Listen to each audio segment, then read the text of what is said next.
र यो बाल साहित्य भनेको सायद विद्वत वर्ग छ कि हामीले भविष्यका नागरिकहरूलाई कसरी तयार गर्छौं भन्ने एउटा जिम्मेवारीको विषय पनि हो जस्तो लाग्छ। अध्ययनले के बताउँछ भने चाहिँ मान्छेको दिमाग, मान्छेको मस्तिष्क साहित्य फ्रेन्डली, अझ गीत सङ्गीत मैत्री छ। सायद पछिल्लो अध्ययन नोबल हरारीले गर्नुभएको अध्ययन र उहाँको लेखन हेर्दा चाहिँ नयाँ नयाँ रिसर्च होला, अहिलेसम्मको अध्ययन हेर्दा चाहिँ गीत सङ्गीत मैत्री छ मान्छेको मस्तिष्क भन्छ। त्यसरी नै साहित्य मैत्री छ मान्छेको मस्तिष्क। कुनै पनि समाजका विषय, कुनै पनि विषयलाई प्रस्तुत गर्दा र मान्छेलाई आफूतिर आकर्षित गर्दा या उसलाई दोहोऱ्याउनु पर्दा साहित्य सबभन्दा महत्त्वपूर्ण कुरा हो र निर्णायकै भन्दा पनि हुन्छ कि मान्छे त्यसरी ग्रहण गर्न तयार। मैले यसै भाषण सुरु गरेपछि साथीहरू यहाँ त एक दुई बिस्तारै निस्किन सुरु गर्नुहुन्छ। गीत भएपछि बजारतिरबाट पनि यता आउनुहुन्छ। साहित्यको रस सुरु भएपछि अब सबै जागा बस्ने हुन्छ। भन्दा त्यस्तो भन्दा किन त्यसो हुन्छ हामी आफैले महसुस किन गर्छौँ भन्दा हाम्रो मस्तिष्कको बनावट नै त्यस्तो छ कि सम्मोहित गर्छ साहित्यले हामीलाई, कलाले, गीत सङ्गीतले। र त्यसरी नै क्रान्तिको लागि, परिवर्तनको लागि, सचेतनाको लागि पनि हामी प्रयोग गर्न सक्छौँ। गीत सङ्गीत साहित्यलाई विद्रोह, क्रान्ति या विध्वंसको लागि पनि प्रयोग हुन सक्छ। त्यसैले हामी केमा प्रयोग गर्दै भन्दा रचनात्मकताको लागि, सृजनात्मकताको लागि, सकारात्मकताको लागि सायद हामीले साहित्य प्रयोग गर्नुपर्छ भन्ने लाग्छ। त्यस अर्थमा हाम्रो भविष्यका नानीहरूलाई, भविष्यका कर्णधारहरूलाई यहाँ उपस्थित विद्वत वर्गले 2 दिन रोल्पामा बसेर रोल्पाका बालबालिकाहरूलाई यहाँसम्म आएर प्रशिक्षित गरिराख्दा, रोल्पा जिल्ला द्वन्द्वबाट आएको जिल्ला हो, 10 वर्ष जनयुद्ध त्यसको केन्द्र भयो। त्यसमा पक्का पनि द्वन्द्वका प्रभावहरू पनि छन्, तर द्वन्द्व पछिका 20 वर्षमा पुनर्निर्माण पनि छ, शान्ति पनि छ, एकता पनि छ, सद्भाव छ। हामी यो मञ्चभरि हिजो द्वन्द्वरत पक्षहरू बसिरहेका छौँ, हामी सद्भावपूर्ण ढङ्गले कुरा गरिरहेका छौँ भन्दा यो फेरि नयाँ चिज पनि हो। त्यस अर्थमा यहाँ आउनुभएको विद्वत वर्गले नयाँ बालबालिकाहरूलाई सिकाइराख्दा, ओरिएन्टेसन दिइराख्दा, प्रशिक्षित गरिराख्दा रोल्पाको द्वन्द्व, रोल्पाको विविधता, रोल्पाको दुर्गम अवस्था, त्यसै गरी द्वन्द्व पछिको पुनर्निर्माण, द्वन्द्व पछिको सद्भाव पनि यहाँहरूले सिकाउनु हुने नै छ। साथसाथै हामीले के पनि अपेक्षा गरेका छौँ भने म यहीँको जनप्रतिनिधि थिएँ, यहाँको नेता, यहीँको बासिन्दाको हिसाबले म सबै विद्वत वर्गलाई पनि म आफ्नो तर्फबाट स्वागत पनि गर्दै यहाँहरूले यहाँसम्म आउने जो कष्ट गर्नुभयो म विशेष आभार पनि व्यक्त गर्छु कि यो हाम्रो एउटा सौभाग्य हो। 30औं राष्ट्रिय बाल साहित्य महोत्सव यहाँ हुने भन्दा खुसीको कुरा हो। यहाँ सबै यहाँका साहित्य प्रेमी साथीहरू, विद्यालयहरू, क्लबहरू जसरी सहभागी हुनुभयो यो पनि एउटा सौभाग्य हो। यसले कि भोलिको बाल साहित्य लेख्ने क्रममा साथसाथै बाल साहित्य मात्रै होइन अरू साहित्य पनि लेख्नुहुन्छ यहाँहरूले, त्यो क्रममा रोल्पालाई आफ्नो नजिकैबाट हेर्न पाउनुभयो, देख्न पाउनुभयो, छाम्न पाउनुभयो, अनुभूत गर्न पाउनुभयो। यो यहाँहरूको बाल साहित्य अरू साहित्यमा पनि व्यक्त हुने नै छ भन्ने मैले लिएको छु र म यो मेरो अपेक्षा पनि राख्न चाहन्छु। मैले धेरै समय लिन चाहन्न किनभने पूर्वका साथीले जम्मा 2 मिनट बोल्नु भएको छ। आज हामीले नयाँ राजनीतिक आन्दोलन, नयाँ सामाजिक आन्दोलनबाट गुज्रिरहेका छौँ। विश्वव्यापी रूपले सूचना प्रविधिले ल्याएको ठुलो क्रान्तिले हाम्रो देशलाई पनि प्रभाव पारेको छ, हाम्रो समाजलाई पनि प्रभाव पारेको छ। एकातिर हामी विश्वको जुन कुनामा भए पनि नजिक छौँ, तर फेरि यो डिजिटल प्रविधिले हामीलाई फेरि टाढा पनि गरेको छ।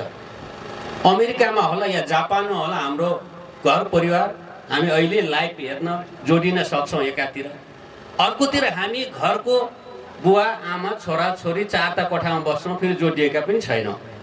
अघि पूर्वका साथीले भन्नुभयो कि पुरानो हाम्रो परिवार भनेको हजुरबुवा हजुरआमाहरू अथवा बाजे बजेहरू, बुवा आमा अनि छोराछोरीहरू गर्दा 3 पुस्तासँगै बस्थ्यो र नलेज ट्रान्सफर कसरी हुन्थ्यो, ज्ञान हाम्रा ज्ञानहरू त्यसरी चाहिँ एकपछि अर्को पुस्तामा ट्रान्सफर हुन्थ्यो। तर आज एउटै परिवारको सदस्यहरू एउटै घरमा हुँदा पनि फरक कोठामा हुँदा पनि फेरि भेट हुँदैन फिजिकल्ली, तर भेट कहाँ हुन्छ भर्चुअल्ली। अमेरिका भएकोसँग सम्बन्ध हुन्छ, आफ्नै घरको अर्को कोठामा बसेकोसँग हुँदैन। यो आजको यथार्थ, भर्चुअल दुनियाँमा छौँ।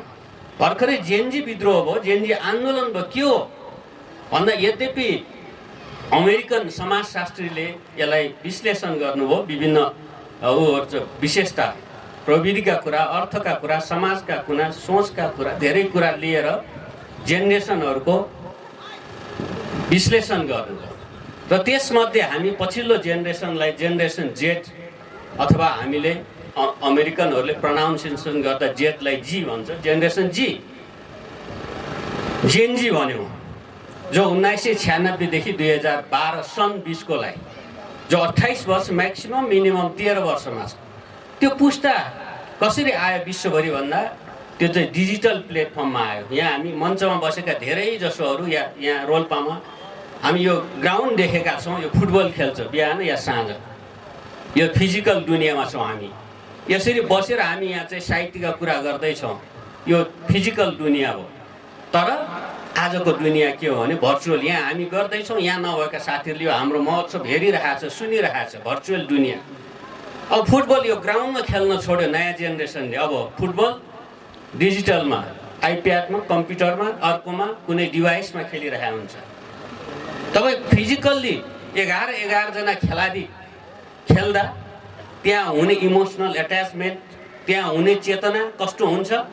र भर्चुअल तपाईँ यहाँको नेपालको एउटा बच्चाले अमेरिकन या युरोपियन या कोहीसँग खेलिरहेको हुन्छ, कस्तो हुन्छ होला मेन्टालिटी। मैले अघि नै भने कि हामी तिनै पुस्ता बसेर घरमा खाना पकाउँछौँ, बस्छौँ, खाना खान्छौँ, झगडा गर्छौँ, कुरा सिकाउँछौँ, अनुभव गर्छौँ, कस्तो बन्छ होला हाम्रो सम्बन्ध, समाज, घर। या श्रीमान एउटा कोठा, श्रीमती अर्को, बोलाउनु पर्दा पनि अब उसमा व्हाट्सएपमा या भाइबरमा फोन गरेर ल तपाईँ खाना खान आउने होइन, मैले त खाइसकेँ भने खाएर हिँड्ने, पछि भान्सामा एक्लै आउने, कस्तो हुन्छ होला हाम्रो भर्चुअल। हामी नै, तपाईँ हामी नै 20 वर्ष जति भएको छ यहाँ चाहिँ मोबाइल आएको। अहिले मोबाइल एकछिन भएन भने मानौ हामी जन्मिनै मोबाइलसँगै जन्मियौँ जस्तो लाग्छ अहिले नै। अस्ति तत्कालीन प्रधानमन्त्री केपी ओलीजीले सोसल मिडिया बन्द गर्दा तपाईँ हामी पुरानो पुस्तै कस्तो भयो होला, यत्रो विद्रोह भयो, एउटा कारण त्यही हो नि। कस्तो भयो हामी भन्दा त्यसैमा जन्मिएको पुस्ता हो अहिलेको विश्व भनेको, डिजिटल पुस्ता। जेनजी भनेको डिजिटल पुस्ता। फुटबल खेल्यो त्यसैमा, गेम खेल्यो त्यसैमा, आफ्ना आफन्त चिन्जान गऱ्यो, किताब पढ्यो, साहित्य पढ्यो, केही पढ्यो, डिजिटल। यति धेरै अथाह सूचना छ कि कुन सूचना लिने कुन नलिने। तपाईँ हामीले पढ्दै गर्दा गुरुले आएर सिकाउनुहुन्थ्यो यो भने त्यति हो हाम्रो ज्ञान भनेको। 1-2वटा गोर्खापत्र जस्ता अरू बाल साहित्य, युवा मञ्च केही हुन्थ्यो हाम्रो समयमा। अझ पुरानो हाम्रो के सर जस्ता पुरानो पुस्ता, हामीभन्दा पनि अझ पुरानोहरूलाई त अझ अर्कै थियो। त्यसरी सिकेको ज्ञान त आज अहिले 2 वर्षको बच्चालाई, 1.5 वर्ष 2 वर्षको बच्चालाई आमाले या बुवाले फकाउनलाई पहिले मोबाइल दिने।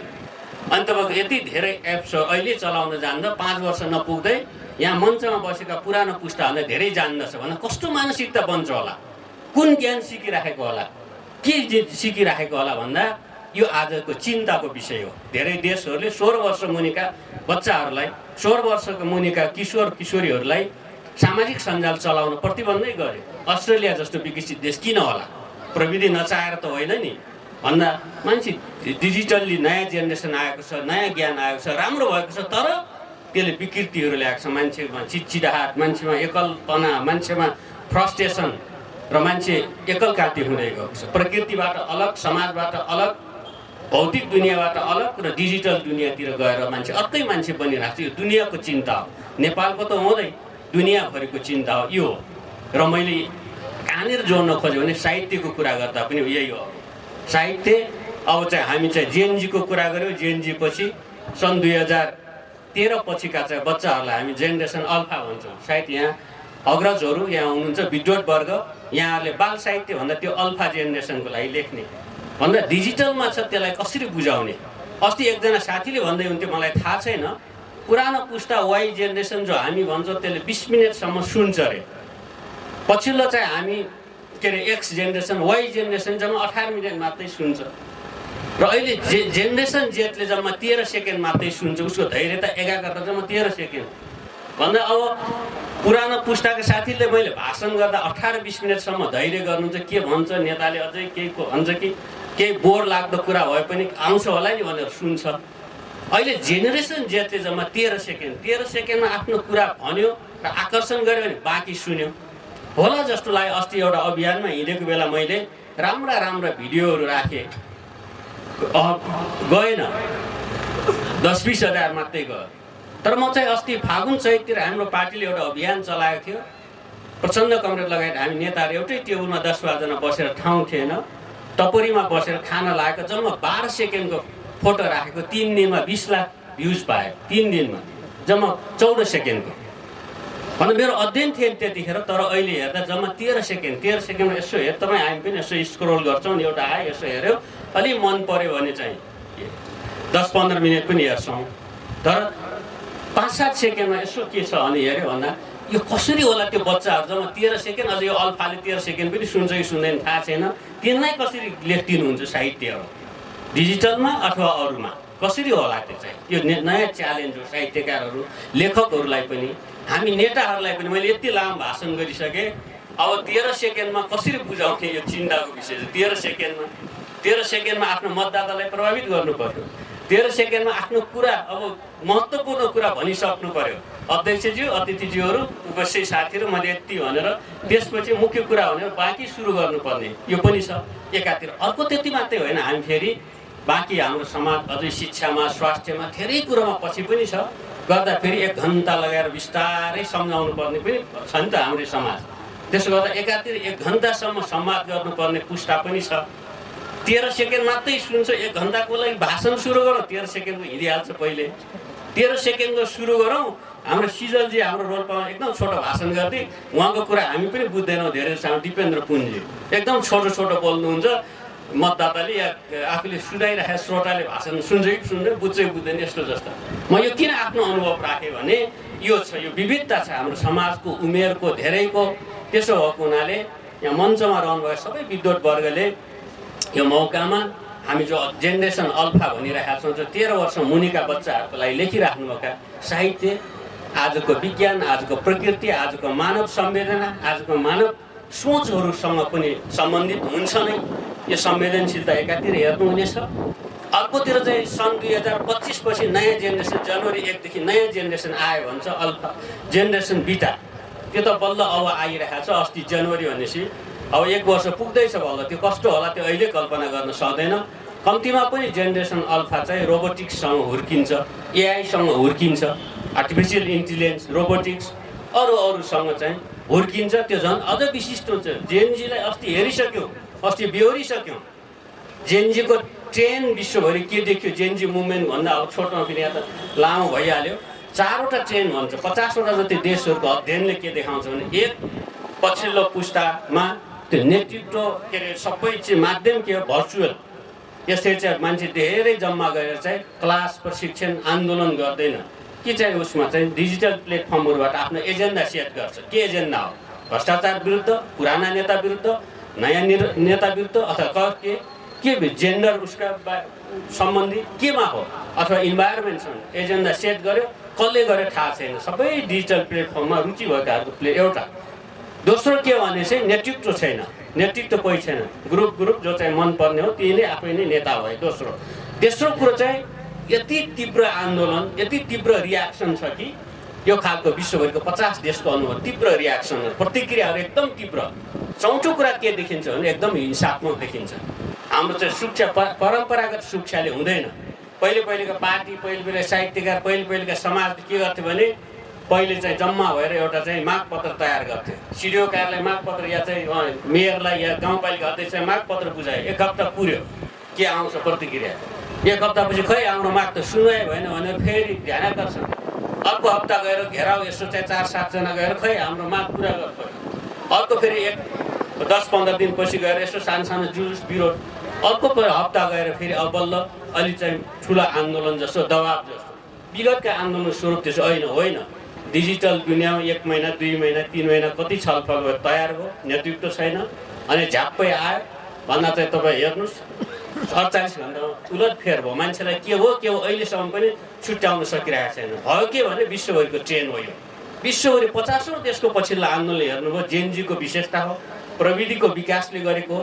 त्यसरी नै साहित्यमा पनि साहित्य त्यस्तै हुन्छ जस्तो लाग्छ। तीव्रता, सघनता, संवेदनशीलता र नेता को होला एकदम राम्रा चाहिँ आउँछ। हामीले विगतमा चाहिँ एउटा नारा बनाएका थियौँ, हामी पार्टीले स्थानीय तहमा, कि हामीले व्यवस्था बदल्यौँ, अवस्था बदलौँ। व्यवस्था बदल्नको लागि के अरे, अब व्यवस्था बदलियो, गणतन्त्र संघीयता समाविष्ट भयो, अब अवस्था बदल्ने, आर्थिक रूपान्तरण भन्ने कुरा हामीले खोज्दा डिजिटल प्लेटफर्ममा धेरै नाराहरू कल गरेको त खोज्दा त्यो आइपुग्यो। कसले गर्यो थाहा छैन, आयो। हामी आफ्नो पार्टीले भने अहिले सबैले व्यवस्था त बदलियो, अवस्था बदलिएन भन्छ जेनरल, तर कसले बनाए थाहा छैन। यस्तै चाहिँ जस्तै गाउँ सिंहदरबार 74 सालको हाम्रो नारा धेरैतिर खोज्दा डिजिटल प्लेटफर्महरूमा धेरैले सुझाव दिए, कसले दियो थाहा छैन। तर यस्तो भनेको मतलब चाहिँ साहित्यकारहरू फेसलेस हुनेछन्, भइरहेका छन्।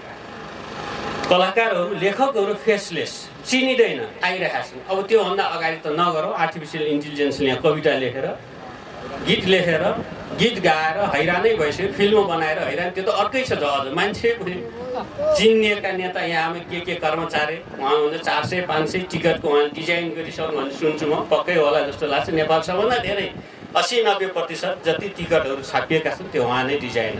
अरू सबै चाहिँ यो साहित्यकार, सबैको नाम माफ गर्नु होला, म लिन सक्दैन, सबै आफ्नो ठाउँमा प्रतिष्ठित।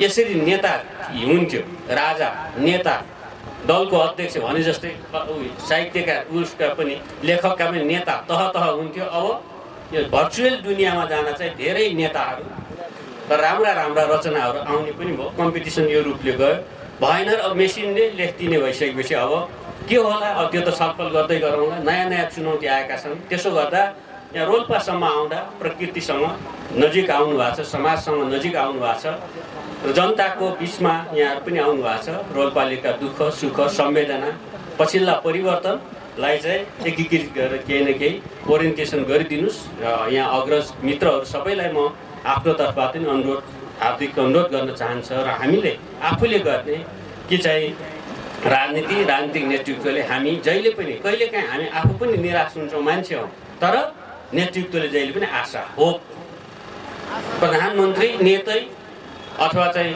दलको अध्यक्ष या अलि माथिल्लो मान्छेहरू निराश भएपछि देश कसले हेर्ने त नि। त्यसै गरी स्कुलको हेडसर नै निराश भएपछि स्टाफहरूले के गर्ने। कुनै उद्योगी व्यवसायको सङ्गठनको प्रमुख या कुनै उद्योगको सिओ या चेयरम्यान नै निराश भयो, त्यो उद्योग कसरी चल्छ होला। त्यसो हुँदा चाहिँ अहिले हामी निराशा मात्रै बाँध्ने होइन। हाम्रो कमी कहाँनिर भयो, समीक्षा गर्ने सकारात्मक रूपले कमी भयो। आज युवाहरू किनभने बेरोजगार भयो, युवाहरूले चाहेको जस्तो परिवर्तन भएन, विभिन्न आन्दोलन विद्रोह भयो। केले भन्दा हामी राजनीतिक कर्मीहरूले स्वीकार्नुपर्छ। यो आजको मात्र होइन, हुँदा चाहिँ मैले 12 सालको सोतमा एकदम 2 मिनटमा सकाउँछु। अब बजेटमा भने कति रहेछ त भन्दा मैले धेरै तुलना तथ्याङ्क जनताको बिचमा आधिकारिक जाओस् भनेर गर्दा एउटा मात्रै गर्दा चाहिँ पञ्चायतकालको 30 वर्षमा 9000 किलोमिटर बाटो बनेको रहेछ। बहुदलको चाहिँ संसदीय के अरे राजतन्त्रको संसदीय व्यवस्थाको 15 वर्षमा 19000 किलोमिटर बाटो बनेको रहेछ। यता गणतन्त्रको 18 वर्षमा 1.25 लाख किलोमिटर बाटो बनेको रहेछ। 9000, 19000, 1.25 लाख किलोमिटर। तर मान्छे सन्तुष्ट छैन। किन? मैले त्यही नै त्यो डेटा, अरू धेरै डेटा, 10वटा चाहिँ क्षेत्रको डाटा कम्पेयर गर्दै हेर्दा कस्तो जनताले अझ तीव्र चाहेको छ, युवाहरूले अझ फरक चाहेको रहेछ। मात्रात्मक विकास छ, भौतिक विकासमा, साहित्यमा, शिक्षामा, अरू सबैमा, तर नयाँ पुस्ताले गुणात्मक विकास खोजेको रहेछ। गुणात्मक विकास त्यो अहिले पछिल्लो समयमा त्यो नपाएपछि जनता अलिकति फ्रस्ट्रेसन छ नै, युवाहरू निराशा छ। तर त्यसलाई आशा जगाउने कोसिस गरिराख्ने भनेको नेतृत्वले नै हो। आलोचना हुन्छ, गाली हुन्छ, सबै हुन्छ। नराम्रो गर्दा हामी राजनीतिज्ञहरूले आफ्नो साथ गर्नुपर्छ, कमी कहाँ हो।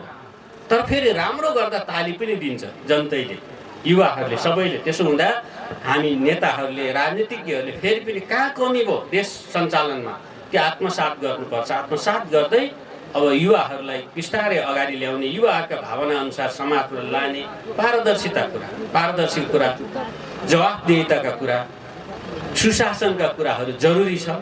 विकास, समृद्धि र खास गरी रोजगारीका कुराहरू यही कुराहरू भयो भने फेरि हामी नेपालीहरू नेपालमै रमाउन सक्ने वातावरण हुन्छ हामी हुन्छ भन्ने नै मेरो विश्वास छ।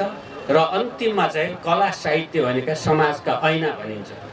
समाज कति विकसित छ अथवा कुन अवस्थामा छ, द्वन्द्वरत अवस्थामा, शान्तिको अवस्थामा, विकासको अवस्था या पछौटे अवस्था, त्यो व्यक्त गर्ने साहित्य मार्फत भनिन्छ।